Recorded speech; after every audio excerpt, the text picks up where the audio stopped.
မင်္ဂလာပါခင်ဗျာ Burmese Canadian YouTube channel ကြိုဆိုပါရစေဒီနေ့က April 9 ရက်နေ့ည8 နာရီပဲဖြစ်ပါတယ်ဒါကနေဒါနိုင်ငံ Vancouver မြို့က Croatian Cultural Center မှာကျွန်တော်ရောက်နေရပဲဖြစ်ပါတယ်အခုဒီမှာဆိုလို့ရှိရင်တော့ဒါကနေဒါနိုင်ငံရဲ့ပေါ့နော်ဒါ opposition party အတိုက်ခံပါတီဖြစ်တဲ့အတိုက်ခံပါတီရဲ့ပေါ့နော်ခေါင်းဆောင်နေရာကိုမဲဆွယ်ဖို့အတွက်ပေါ့နော်ပါတီတွင်မဲဆွယ်ပွဲလုပ်ဖို့အတွက်ကိုဒါဒီမှာရှိတယ်ပေါ့နော်candidate တယောက်ဖြစ်တဲ့နာမည်ကြီး candidate conservative party ရဲ့နာမည်ကြီး candidate တယောက်ဖြစ်တဲ့ Pierre Poilievre ရဲ့ဒါ campaign ပဲဖြစ်ပါတယ်ဒီမှာတော့ကျွန်တော်တို့ဒီမြန်မာနိုင်ငံနဲ့မတူပဲတဲ့ပေါ့နော်ပါတီတွင်းမှာလည်းပြန်ပြီးတော့အပြိုင်ဆိုင်မဲဆွယ်ရတာပဲဖြစ်ပါတယ်ဒါပါတီဝင်တွေကိုပေါ့နော်ဒီလိုမျိုးပေါ့နော်ဒီအော်တိုဝါနေပြီးတော့လာတဲ့လွတ်တော်အမတ်ကိုလာပြီးတော့ဗီဒီယိုရိုက်ကူးတာပဲဖြစ်ပါတယ်သူတို့နိုင်ငံမှာအတိုက်ခံပါတီကလည်းဒါပါတီတွင်းမှာလည်းမဲဆွယ်ရတယ်ပေါ့နော်ပါတီတွင်းမှာလည်းမဲဆွယ်ရတယ်ထောက်ခံမှုရအောင်လို့ပေါ့နော်အဲ့ဒီဟာကိုကျွန်တော်ဒါမြင်မှုရရှိအောင်လို့လာကြည့်တာပဲဖြစ်ပါတယ်ကျွန်တော်တို့အထဲဆက်ပြီးသွားဝင်ကြည့်ကြတာပေါ့အထဲဝင်ဖို့ဆိုလို့ရှိရင်တော့ဒီမှာ PR ကတ်တို့ဒီမှာနိုင်ငံသားနော်ဟာမျိုးပြရတယ်ပြီးလို့ရှိရင်ကျွန်တော် booking လုပ်ထားရတဲ့ booking ပြရမယ်နောက်တစ်ခုကကျတော့ဒီမှာvaccine ထိုးထားပြီးလားပေါ့နော်ကာကွယ်ဆေးထိုးထားပြီးရတဲ့လက်မှတ်တွေပါလည်းပြရတာပေါ့နော်mask ကတော့တက်စရာမလိုတော့ပါဘူးဒီမှာကတော့ဟောဆက်ပြီးတော့သွားကြည့်ကြတာပေါ့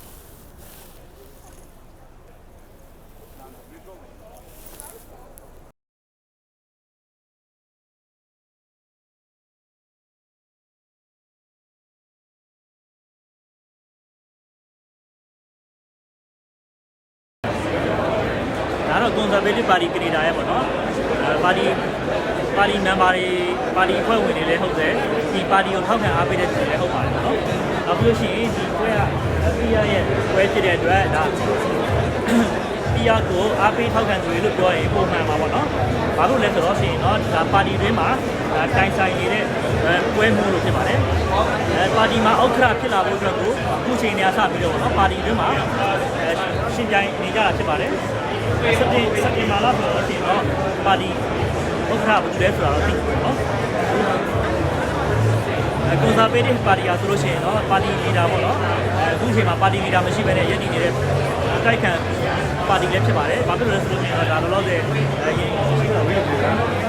ပါတီဥက္ကဋ္ဌတွေကပါတီဥက္ကဋ္ဌတွေကပေါ့နော်အကြောင်းမျိုးကြောင့်ထောက်ခံမှုများတော့တဲ့အတွက်ပြုတ်သွားတာပဲဖြစ်ပါတယ်အခုလက်ရှိမှာဆိုလို့ရှိရင်တော့ယာယီဥက္ကဋ္ဌနဲ့ပေါ့နော်ယာယီဥက္ကဋ္ဌနဲ့ပါတီကရည်တည်နေတာဖြစ်ပါတယ်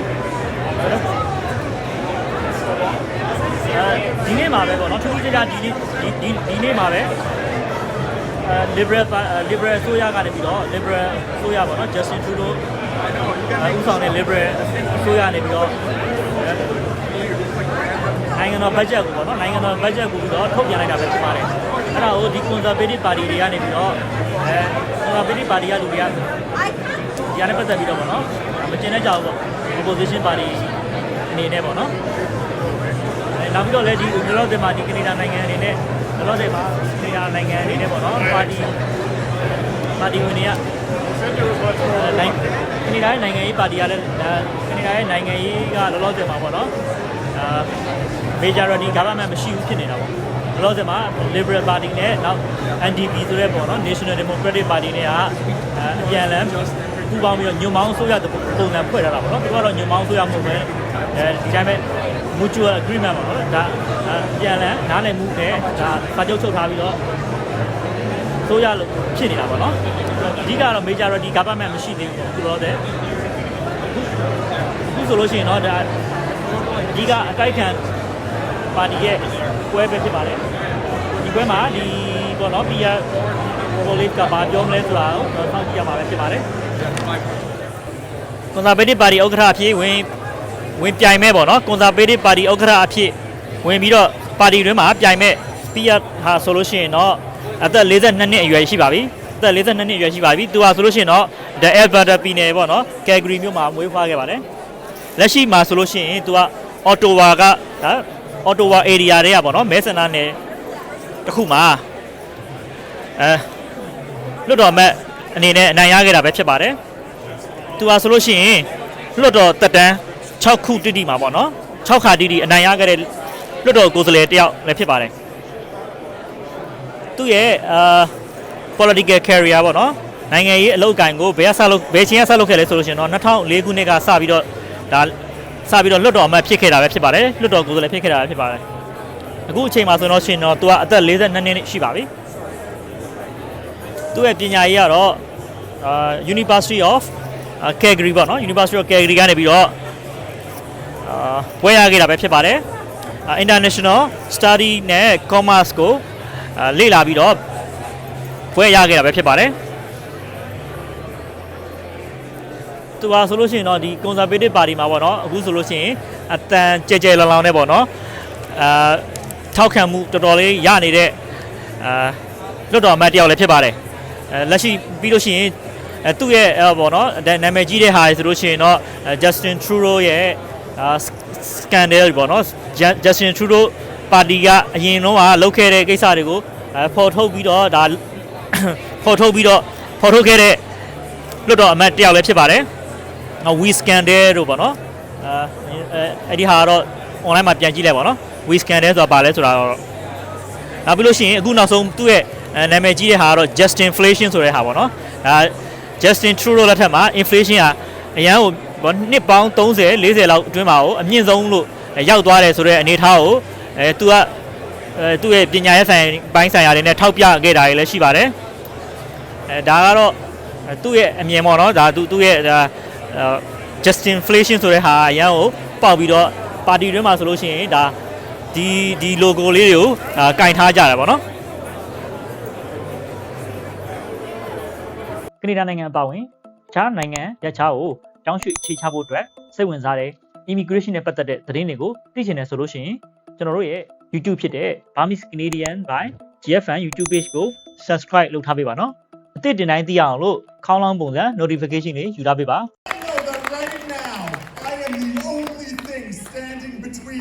And the next Prime Minister of Canada, Mr. Pierre Poilievre.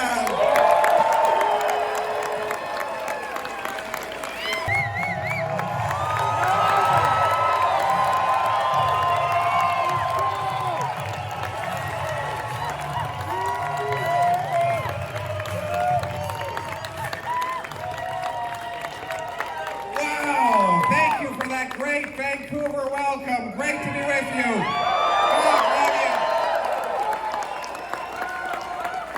Thank you very much.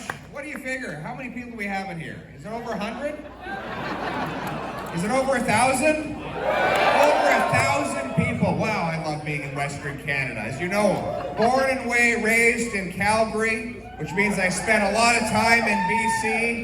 You can take the boy out of the West, but never the West out of the boy. God left Western Canada.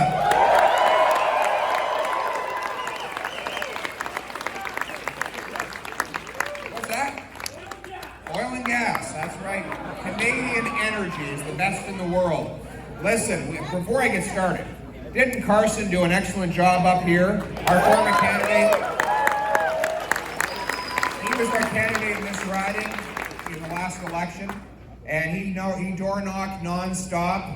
You know, they couldn't get him to stop at the end of the night, 8:30 at night, you keep going. 9 o'clock. He keeps going. His team's saying, Carson, knock it off. You're going to start to lose votes. He says, no, I got to keep going. I got to keep going. He gets to this house, and they say, Carson, the lights are off. Call it a night. You're going to cost us votes. He says, one more house, because if I don't go up to this door and we lose by one vote, I won't be able to live with myself. So he knocks on the door.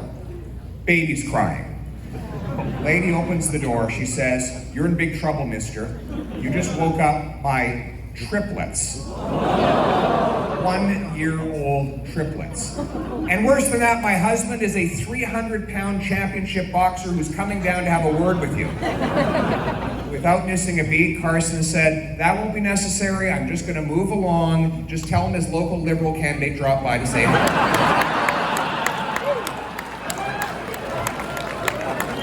God love him. You know, he's a clever guy too. You know, he called me about 2 weeks ago and he said, Pierre, I have an important question for you. You want to be Prime Minister? Answer me this. Do you believe in free speech? I said, yes. I said, yes, I believe in free speech. He said, how would you like to give one? And that's how I ended up here today giving this free speech.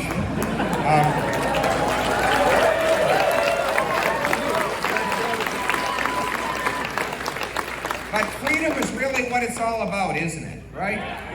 We have so many wonderful immigrants in this country, and wave after wave have come because they wanted to carve a little piece of paradise for themselves out of this big cold patch of land called Canada. They wanted to come to a place where they could decide for themselves, think for themselves, work for themselves, and be themselves in a big free country, right? That's why my ancestors came here. In fact, my great-grandfather came to Western Canada from France about 100 years ago. Around that time, Wilfrid Laurier was the Prime Minister of Canada. He was asked, what is the nationality of Canada?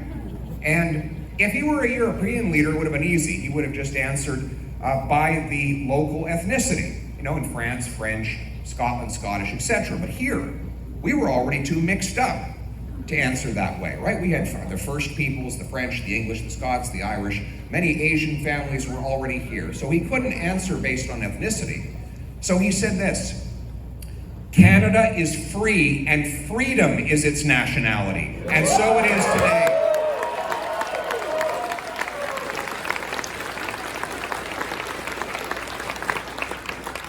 You know, but lately people haven't felt so free in this country, have they? Whether it's the 14-year-old girl who's depressed after being cut out of her social and sporting activities for 2 years, or the small businessman shut down again and again until he couldn't get up off his back and run his business anymore. Or the hard-working hero who brought our goods across international borders for 2 years without a vaccine and was called a hero, and all of a sudden had his livelihood stripped away by a trucker mandate that was based not on medical science but political science.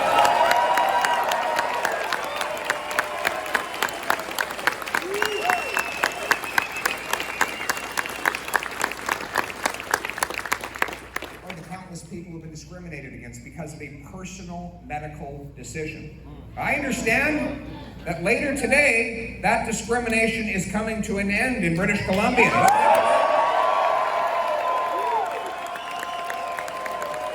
What time is it, everybody? Anybody have the time? 8:42, just over 3 hours until we get medical freedom back in British Columbia.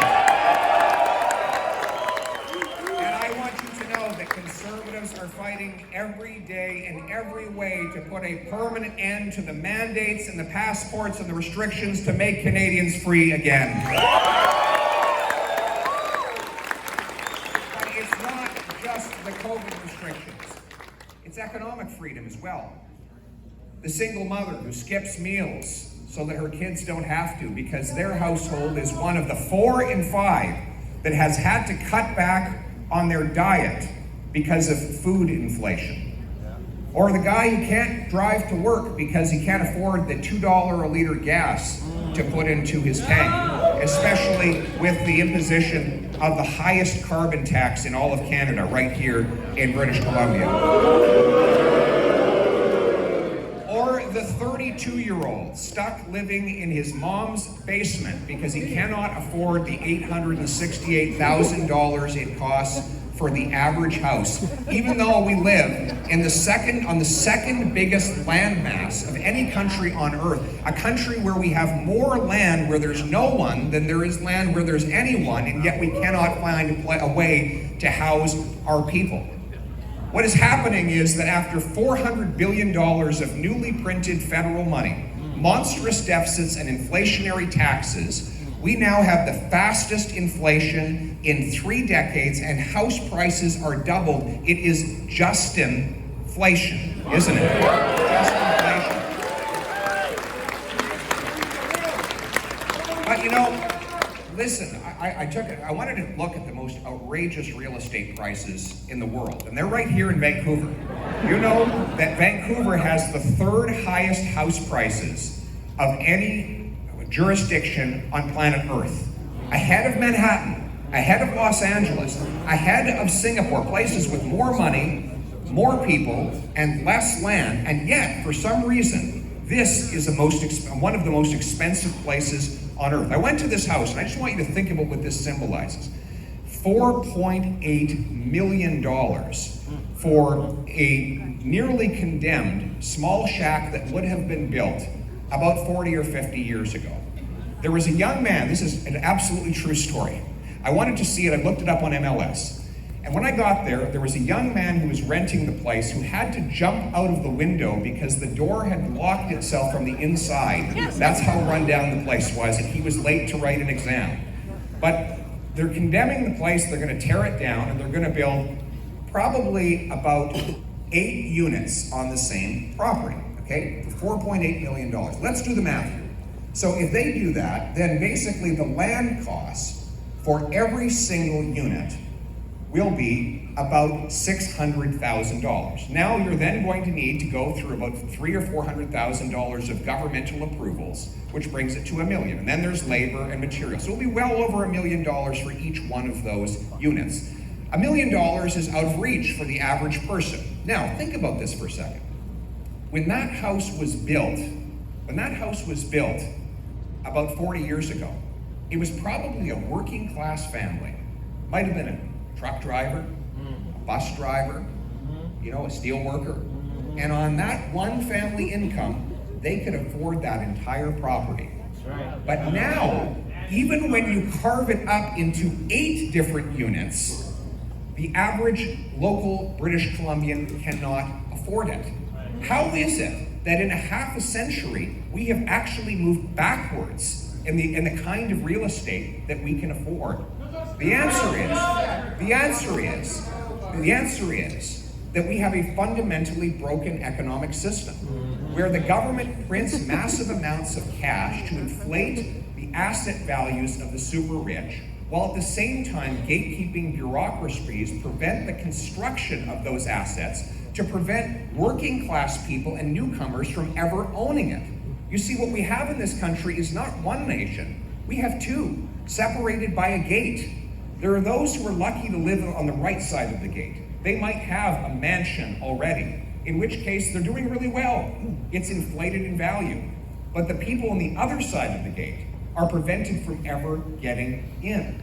That's the system that we have built in this country, by printing cash to inflate the assets of the rich while also inflating the cost of living for the working poor.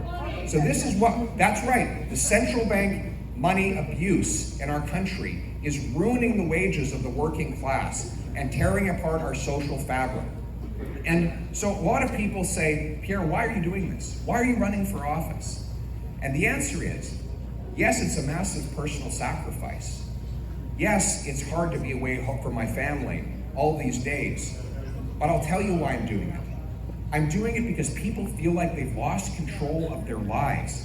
I'm running for Prime Minister to put you back in charge of your life by making Canada the freest nation on earth.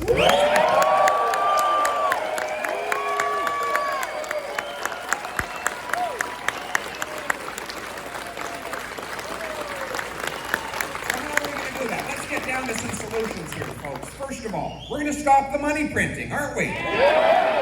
Stop the money printing deficits that have driven up the cost of living. We're going to ensure the Bank of Canada has a very simple mandate, which is to keep inflation low and keep our purchasing power strong. 2, we're going to get rid of inflationary taxes. I will axe the carbon tax. 3,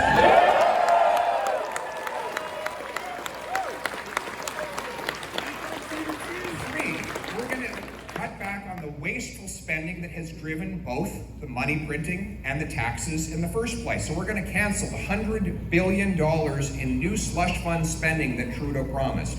We're going to get rid of the wasteful multi-billion-dollar infrastructure bank, which only exists. The infrastructure bank exists for one reason, to give bonuses to wealthy executives and to protect profits for failing construction companies. I believe in the free market. If you get a contract, you deliver it on time or on budget, and if you don't, you as a company pay the price. You don't pass those costs on to taxpayers.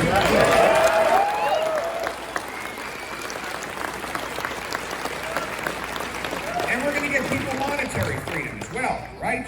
If the government is going to ruin our money by printing cash, then we're going to give people the freedom to use. We're going to give people the freedom to use other kinds of money if they so choose. So if you choose and you want to use, for example, Bitcoin, which cannot be controlled by the government, you should have the freedom to do that. And I will reject a China-style ban on cryptocurrencies here in Canada.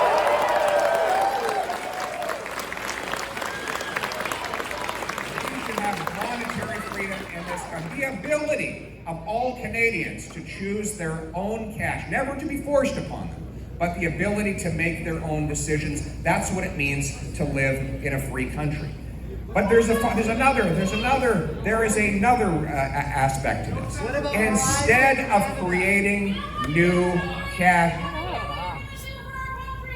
that's what I'm talking about right now, isn't it? Right? I feel like I'm in the House of Commons here right now.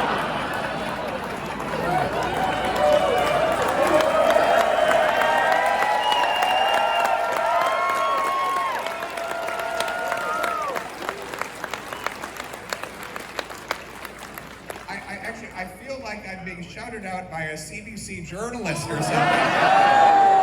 Who let the CBC in here? Is that a guy that the CBC over there, the guy screaming over there?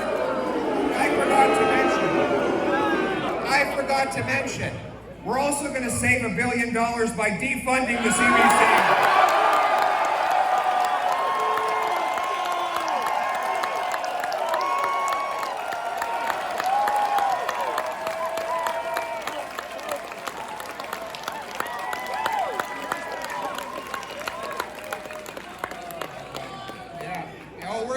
We're gonna get to pipelines. You don't worry over there, okay? We got some good pipeline workers over here. Give her back.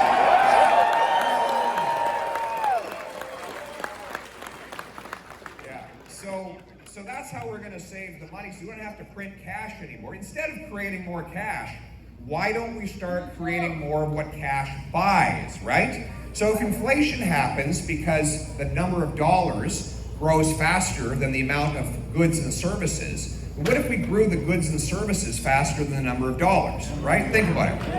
If you have an economy with 10 loaves of bread and $10, it's $1 for a loaf. But if you double the number of loaves of bread and you keep the $10, it's 50 cents for a loaf of bread. Well, the truth is that's the same right across the economy, right? So how are we going to unleash the production of more of the goods and services? We're going to remove the gatekeepers who prevented us from producing them in the first place. Let's take housing. So in British Columbia, in Vancouver today, the cost of governmental regulations for each unit of housing is $644,000. So say in every single unit of housing that comes onto the market in this city, $644,000 of the cost is paperwork, right? They cut down more trees to fill out that paperwork than they do to build the framing on the house. And it is delays, and it is consultants, and it is 7 years from the time they get the land until they can build on it, right? So here's the deal. A Pierre Poilievre government will make it a condition of getting federal infrastructure money that the municipalities speed up building permits so that we can unleash the construction of 1 million new affordable homes right across the country.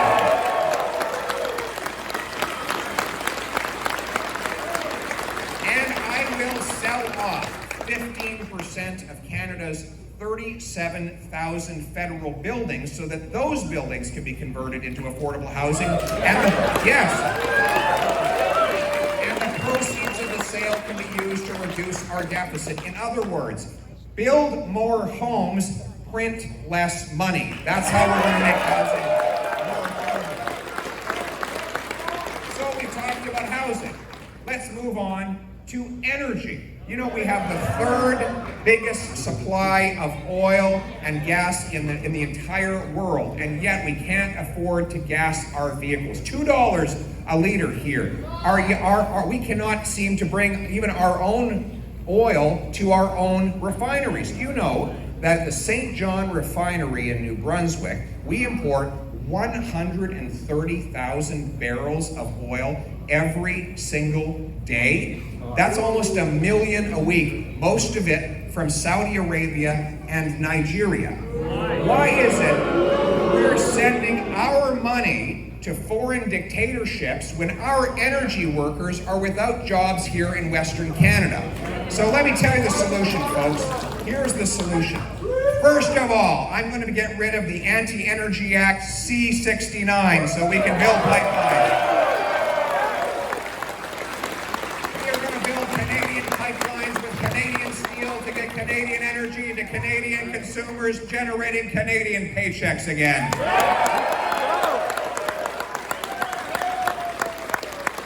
fact, I'm going to empower Newfoundland to go ahead with its plan to increase its output of oil by 400,000 barrels a day. That is more than enough.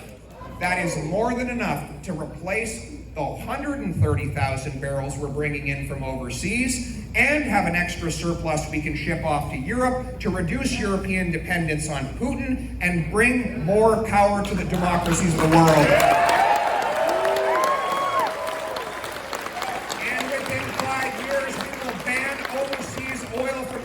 Altogether. But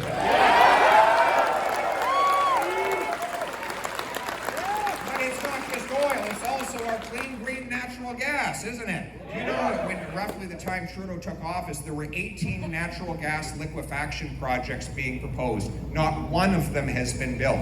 These facilities could help Asia get off dirty coal. We could use that energy, put it on a ship, send it over to Asia. The closest point in all of North America to Asia is right here in British Columbia. The closest point to Europe is Newfoundland. In other words, we have a geographic advantage. The Newfoundlanders have a plan right now to pipe natural gas from their offshore Jeanne d'Arc oil field to the shore. They will put it on a vessel where it will be cooled to minus 161 degrees, which is what you do to turn a gas into a liquid. We all remember that from chemistry class, right? We have an advantage in cooling gases into liquids. Why? Because we have lots of cold weather in Canada. It's our most abundant natural resource in Canada. In fact, you're not going to believe this because you're from BC, but it was so cold in Saskatchewan, and when I was there the other day, there were actually Liberals with hands in their own pockets.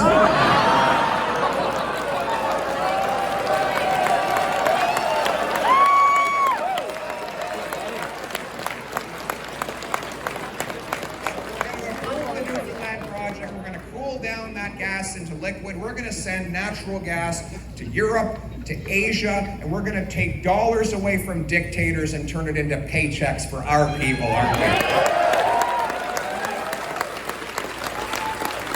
And speaking of our people, our brilliant immigrants come here qualified to work in the professions and trades, only to find regulatory gatekeepers prevent them from doing those very jobs for which they came as economic immigrants in the first place. How many of you don't have a family doctor in this room? There you go. This is the outrage of it. We have thousands of qualified doctors who come here as immigrants, and they can't work because regulatory gatekeepers deprive them of a license even though they're qualified. Meanwhile, our children scream in emergency rooms while they wait 5 and 6 hours to see a specialist.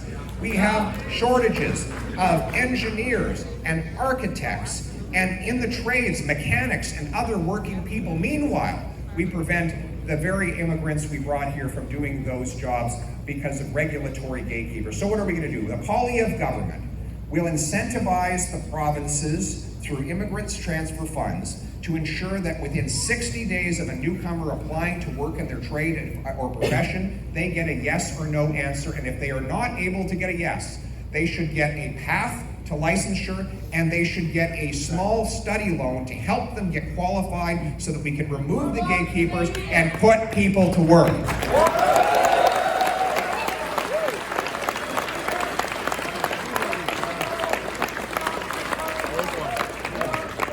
I hear somebody yelling, "Stop the pipeline." I think you want to stop the pipeline, sir? What do you want, Saudi Arabia to send their oil over here? Is that your answer? Yeah, I think you're wrong, sir. We need to use Canadian energy, not foreign energy. We're not stopping the pipeline. We're going to build more pipelines.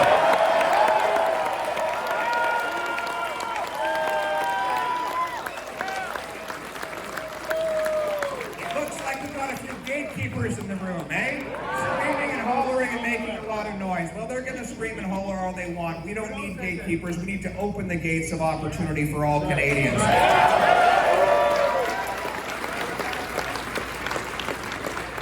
And, you know, speaking of shouting people down, aren't we going to put an end to this outrageous, politically correct woke culture that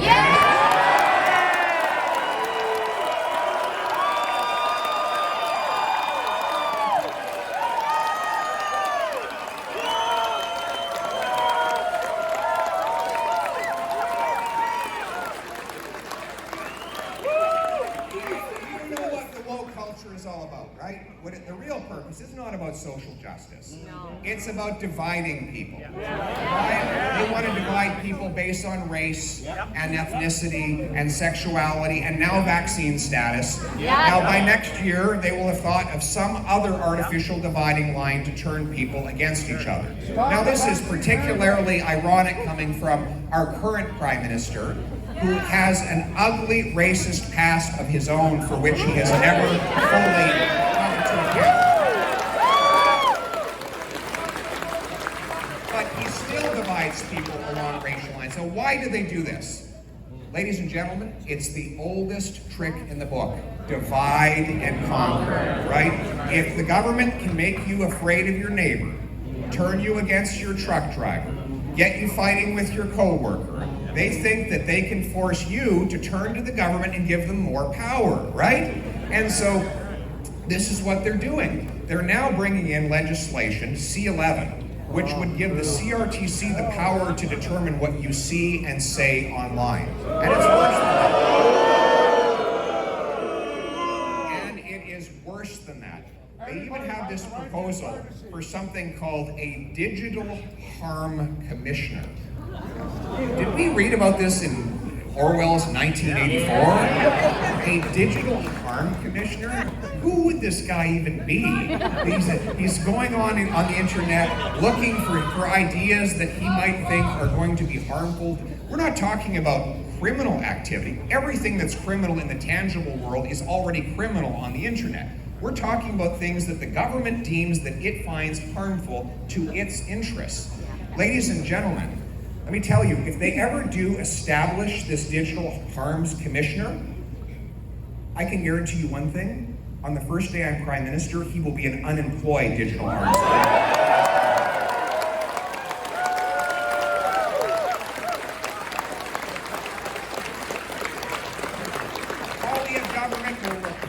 The censorial C11 will get rid of all of the efforts by the government to censor what we see and say online, and will speak out strongly in favor of academic freedom at our university campuses as well.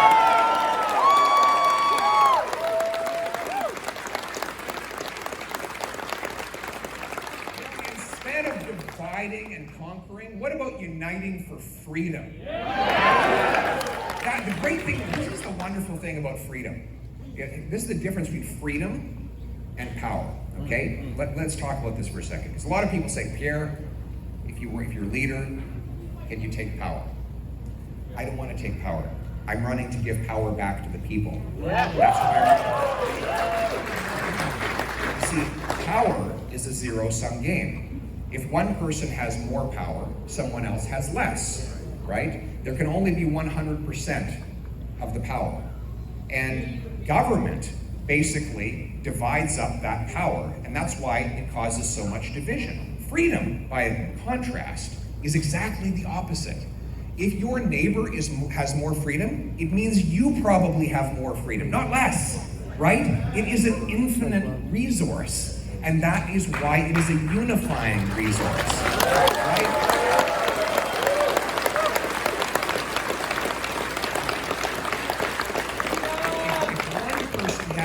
More freedom to make decisions for themselves, it probably means their neighbor has more freedom as well.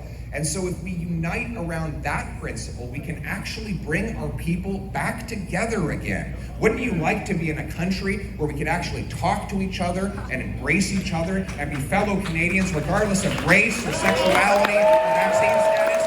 All Canadians together. Unite for freedom.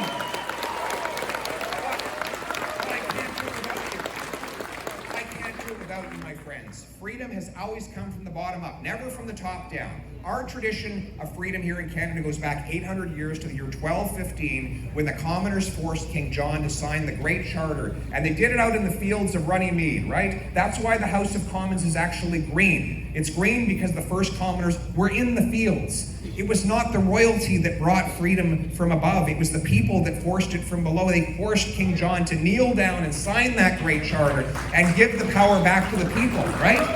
That's our tradition. And what does this mean for you? It means you have to take back control of your life. I can't do it for you. I will do it alongside with you. You have to be a member of the Conservative Party if you want to vote in the leadership race. If you want me to be your Prime Minister, I must first be the leader, which means you have to have a membership in the Conservative Party. And that means you have to be a member of the party if you want to vote as well. Get your membership if you want to vote. Because, ladies and gentlemen, freedom is a contract between the dead, the living, and the yet to be born. Right? It is the duty of every living generation to pass it down.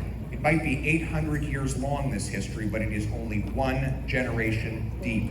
This is our duty as this generation to take back control of our lives, to make Canada the freest nation on earth. And in the words of the great Prime Minister, the great Western Canadian, John Diefenbaker, who said, "That's right, Diefenbaker, you know what I'm going to say. I am a Canadian, a free Canadian, free to speak without fear, free to stand for what I think right, free to oppose what I believe wrong, free to worship God in my own way, free to choose those who